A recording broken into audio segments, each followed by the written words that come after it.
Gayatri. Welcome to ET exclusive. Indian సినిమాకి 1000 కోట్ల mark ని పరిచయం చేసింది టాలీవుడే. అలాంటి టాలీవుడ్ లో 1000 కోట్ల మార్క్ ని టచ్ చేసే సినిమాలు కరువు అవుతున్నాయి. గత ఏడాది స్టార్ హీరోలు బ్రేక్ ఇవ్వడంతో బాక్స్ ఆఫీస్ దగ్గర బిగ్ సౌండ్ వినిపించలేదు. మరి ఈ ఏడాదైనా టాలీవుడ్ సినిమా 1000 కోట్ల క్లబ్ లో సత్తా చాటుతుందా? అసలు ఆ ఛాన్స్ ఉన్న సినిమాలేంటి? భారీ అంచనాలతో థియేటర్స్లోకొచ్చిన పెద్ది మూవీ రన్ ఆల్మోస్ట్ ఆగిపోయింది. కలెక్షన్స్ పరంగా సాలిడ్ గానే నిలబడినా బాక్సాఫీస్ దగ్గర మాత్రం ఈ సినిమా 1000 కోట్ల మార్కుకు దరిదాపుల్లో కూడా రాలేదు. లాస్ట్ ఇయర్ కూడా టాలీవుడ్ లో 1000 కోట్ల వసూళ్లు సాధించే సినిమా కనిపించలేదు. స్టార్ హీరోలంతా బ్రేక్ తీసుకోవడంతో లాస్ట్ ఇయర్ ఆ కల నెరవేరలేదు. ఈ ఏడాది స్టార్ హీరోలు బరిలో దిగినా ఈ ఏడాది 1000 కోట్ల మార్కును టచ్ చేయలేకపోయారు. ప్రస్తుతం టాలీవుడ్ అప్కమింగ్ లిస్ట్లో కేవలం ఒక్క ఫౌజీ తప్ప ఆ రేంజ్ మూవీ మరొకటి కనిపించడం లేదు. హను రాఘవపూడి దర్శకత్వంలో పాన్ ఇండియా స్టార్ ప్రభాస్ నటిస్తున్న ఈ పీరియాడిక్ వార్ డ్రామాపైనే అందరి ఆశలు ఉన్నాయి. కానీ ఈ సినిమా కూడా అసలు ఈ ఏడాది రిలీజ్ అవుతుందా లేదా అన్నది అనుమానంగానే మారింది. ప్రెజెంట్ స్పిరిట్ షూట్లో బిజీగా ఉన్న ప్రభాస్ త్వరలో బ్రేక్ తీసుకోబోతున్నారు. ఆ తర్వాత తిరిగి ఫౌజీ సెట్లో అడుగు పెడతారు. డిసెంబర్లో ఈ మూవీని రిలీజ్ చేసేందుకు ప్లాన్ చేసుకున్న fauji team dead line reach అయ్యేందుకు అన్ని రకాలుగా ట్రై చేస్తోంది. కానీ ప్రభాస్ ఎంతవరకు డేట్స్ ఇస్తారు అన్నది చూడాలి. మన టాలీవుడ్ పరిస్థితి ఇలా ఉంటే పక్క ఇండస్ట్రీలైన బాలీవుడ్, శాండిల్వుడ్ లో మాత్రం బాక్సాఫీస్ దద్దరిల్లే అవకాశాలు స్పష్టంగా కనిపిస్తున్నాయి. రామాయణ సినిమా 1000 కోట్ల వసూళ్లు ఈజీగా సాధించే ఛాన్స్ కనిపిస్తోంది. ఇక కన్నడలో రాకింగ్ స్టార్ యష్ నటిస్తున్న టాక్సిక్ కూడా అదే రేంజ్లో రికార్డులు క్రియేట్ చేసేందుకు రెడీ అవుతోంది. ఈ ఏడాది టాలీవుడ్ కు ఛాన్స్ మిస్ అయినా బాలీవుడ్, కన్నడ సినిమాలు మాత్రం 1000 కోట్ల వసూళ్లతో ఆ లోటును తీర్చేలా కనిపిస్తున్నాయి. ఆడియన్స్ థియేటర్లకి రావడం లేదన్న వాదనలకి బ్రేక్ పడిందా? గత కొంతకాలంగా థియేటర్ల వైపు కన్నెత్తి చూడని ప్రేక్షకులు బిగ్ స్క్రీన్ ఎక్స్పీరియన్స్ మీద ఇంట్రెస్ట్ చూపిస్తున్నారా? అసలు మా ఇంటి బంగారం, లెనిన్ లాంటి సినిమాలు బాక్స్ ఆఫీస్ దగ్గర ప్రూవ్ చేసిందేంటి? కమర్షియల్ సినిమాకి మళ్ళీ పాత రోజులు వచ్చినట్లేనా? డీటెయిల్గా చూద్దాం. టాలీవుడ్లో గత కొంతకాలంగా థియేటర్స్కొచ్చే ఆడియన్స్ సంఖ్య తగ్గిపోయిందనే కలవరం కనిపించింది. ఓటీటీల హవా, రొటీన్ కంటెంట్తో థియేటర్స్ వెలవెలపోయాయి. ఆడియన్స్ను మళ్లీ థియేటర్స్కు రప్పించడం కష్టమే అన్న టైంలో కమర్షియల్ సినిమాలు తమ మ్యాజిక్ చేయడం మొదలుపెట్టాయి. కంటెంటున్న కమర్షియల్ బొమ్మ పడితే జనాలు ఖచ్చితంగా థియేటర్స్కొస్తారని రీసెంట్ మూవీస్ ప్రూవ్ చేశాయి. సమంత లీడ్ రోల్లో వచ్చిన మా ఇంటి బంగారం బాక్సాఫీస్ దగ్గర సృష్టించిన సునామీ అంతా ఇంతా కాదు. యాక్షన్, ఎమోషన్స్తో ఫుల్ కమర్షియల్ ప్యాకేజీగా వచ్చిన ఈ సినిమా ఏకంగా 100 కోట్ల క్లబ్ దిశగా దూసుకుపోతూ రికార్డ్స్ క్రియేట్ చేసింది. ముఖ్యంగా లేడీస్ అండ్ మాస్ ఆడియన్స్ థియేటర్లకు బ్రహ్మరథం పడుతుండటంతో కమర్షియల్ ఫార్ములాకు ఆదరణ ఏమాత్రం తగ్గలేదని మరోసారి రుజువైంది. అక్కినేని అఖిల్ లెనిన్ సినిమా కూడా థియేటర్లకు జోష్ తీసుకొచ్చింది. పక్కా ఊర మాస్ అండ్ యాక్షన్ డ్రామాగా వచ్చిన ఈ సినిమా అఖిల్కు సాలిడ్ కంబ్యాక్ ఇచ్చింది. లెనిన్ మాస్ జాతరతో థియేటర్స్ అన్ని హౌస్ఫుల్ బోర్డులతో కళకళలాడుతున్నాయి. ఈ రెండు సినిమాల సక్సెస్ టాలీవుడ్ మేకర్స్లో సరికొత్త ఉత్సాహాన్ని నింపింది. మంచి కమర్షియల్ కంటెంట్ ఉంటే ఆడియన్స్ థియేటర్స్కు రావడం పక్కా అనే భరోసా ఇచ్చాయి. మరి రానున్న రోజుల్లో రాబోయే భారీ సినిమాలు బాక్సాఫీస్ దగ్గర ఇంకెలాంటి రికార్డులు క్రియేట్ చేస్తాయో చూడాలి.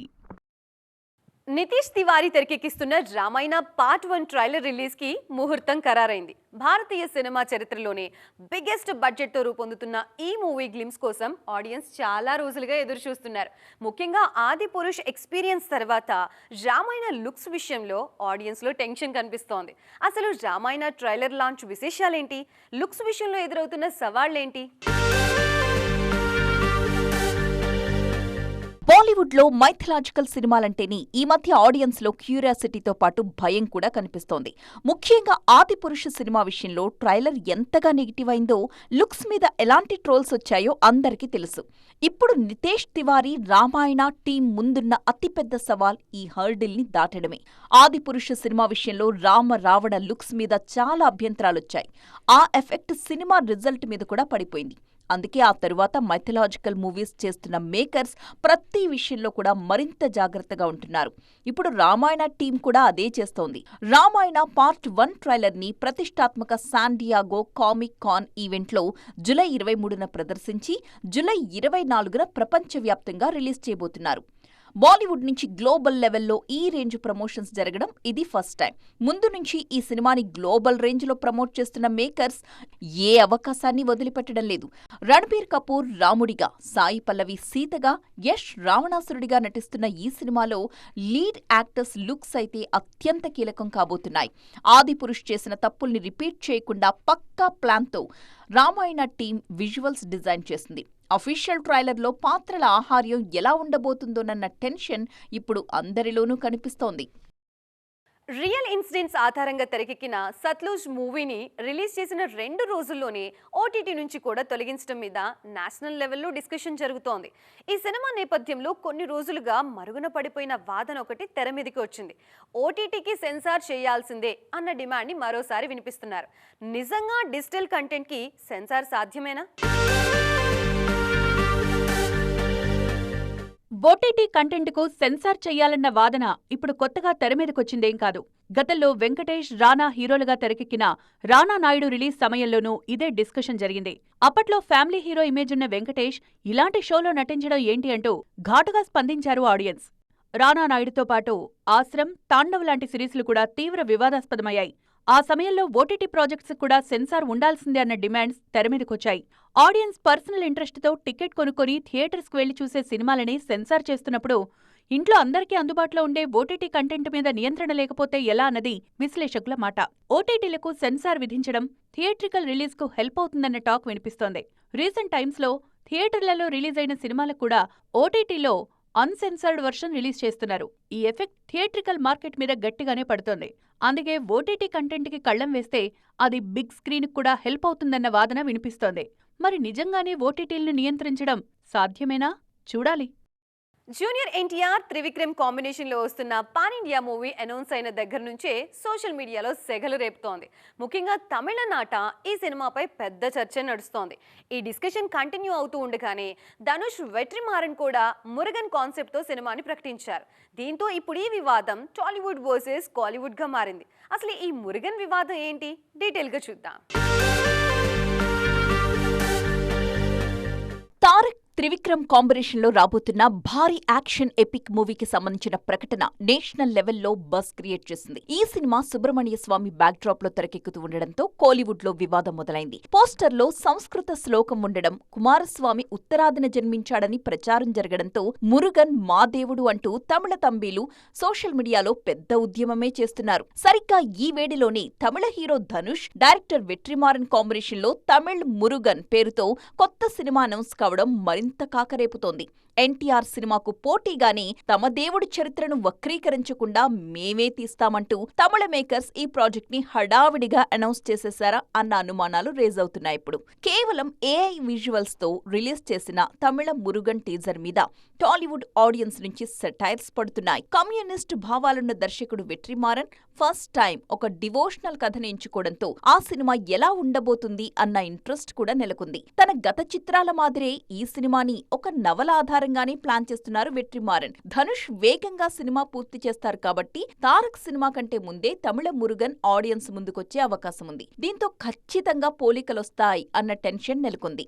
ఎన్టీఆర్ ప్రస్తుతం ప్రశాంత్ నీల్ డ్రాగన్ సినిమాతో బిజీగా ఉన్నారు. ఆ మూవీ పూర్తయ్యేలోపు త్రివిక్రమ్ ప్రీ ప్రొడక్షన్ పనులు పూర్తి చేసేలా షెడ్యూల్స్ ప్లాన్ చేశారు. Tarak image, Trivikram vision, cinema scale ని దృష్టిలో పెట్టుకుని ఈ సినిమా ముందు ధనుష్ మురుగన్ ఎఫెక్ట్ పెద్దగా ఉండకపోవచ్చన్న టాక్ కూడా వినిపిస్తోంది. మరి ఏ మురుగన్ ఆడియన్స్ ని మెప్పిస్తాడో తెలియాలంటే మరికొద్ది రోజులు వెయిట్ చేయాల్సిందే. రాజమౌళి సినిమాలో అవకాశం రావడం అంటే ఎవరికైనా అదృష్టమే. క్యారెక్టర్ ఆర్టిస్టులు, కొత్త వాళ్ళు ఇలా ఫీల్ అవ్వడం కామన్. కానీ ఓ స్టార్ హీరో, అది కూడా ఓ లాంగ్వేజ్లో టాప్ ప్లేస్లో ఉన్న హీరో జక్కన్న గురించి చెప్పిన మాటలు ఇప్పుడు నేషనల్ లెవెల్లో ట్రెండ్ అవుతున్నాయి. ఆ డీటెయిల్స్ ఏంటో మీరు కూడా చూసేయండి. ఇండియన్ స్క్రీన్ మీద రాజమౌళి సినిమా అంటేనే ఒక సెన్సేషన్. అలాంటి విజువల్ వండర్లో నటించే ఛాన్స్ వస్తే ఏ యాక్టర్ అయినా ఎగిరి గంతులేస్తాడు. మలయాళ స్టార్ పృథ్వీరాజ్ సుకుమారన్ కూడా అదే చెబుతున్నారు. ఎంపురాన్ షూటింగ్లో బిజీగా ఉన్న ఆయనకి జక్కన్న నుంచొచ్చిన ఒకే ఒక్క మెసేజ్, కెరియర్లోనే బెస్ట్ క్యారెక్టర్కి నాంది అన్నారు. ఫస్ట్ టైం తనతో ఫోన్లో మాట్లాడిన రాజమౌళి కథ రాస్తున్నా అందులో పవర్ఫుల్ విలన్ పాత్రకు మీరైతే బాగుంటారు అని ఆఫర్ ఇవ్వడం తన కెరియర్లోనే బెస్ట్ మూమెంట్ అన్నారు. ఆ కాన్వర్జేషన్ తరువాత షెడ్యూల్ పూర్తి కాగానే హైదరాబాద్ వచ్చి స్వయంగా రాజమౌళిని కలిసి కథ విన్నారు ఈ మలయాళ స్టార్. రాజమౌళి కథ చెప్పిన విధానం తనను ఎంతో ఎగ్జైట్ చేసిందన్నారు పృథ్వీరాజ్. ఏసీ గదిలో కథ చెబుతున్నా నెరేషన్ పూర్తయ్యేసరికి జక్కన్నకు చెమటలు పట్టేశాయని, ఆయన కథని అంత ఎమోషనల్గా నెరేట్ చేస్తారని గుర్తు చేసుకున్నారు. ఆయన కథ చెప్పిన విధానంతో అప్పుడే తాను పూర్తి సినిమా చూసేశానన్నారు. రాజమౌళి కథ చెప్పే తీరులోనే విజువల్స్ కళ్ల ముందు మెదిలాయని, ఎడిటింగ్ అయ్యాక చూస్తే చెప్పిన దానికంటే 100 రెట్లు అద్భుతంగా తన క్యారెక్టర్ స్క్రీన్పై కనిపించిందని గుర్తు చేసుకున్నారు పృథ్వీరాజ్. వారణాసిలో కుంభాగా నటించడం తన అదృష్టమన్నారు. రీసెంట్గా థియేటర్స్లోకొచ్చిన ఐ నోబడీ సినిమా ప్రమోషన్స్లో ఈ విషయాల్ని రివీల్ చేశారు పృథ్వీరాజ్. సో చూసారుగా, ఇది ఈరోజు ఈటీ ఎక్స్క్లూజివ్. మరిన్ని ఇంట్రెస్టింగ్ స్టోరీస్తో మరో ఎపిసోడ్లో మళ్ళీ కలుద్దాం. అప్పటి వరకు చూస్తూనే ఉండండి టీవీ 9.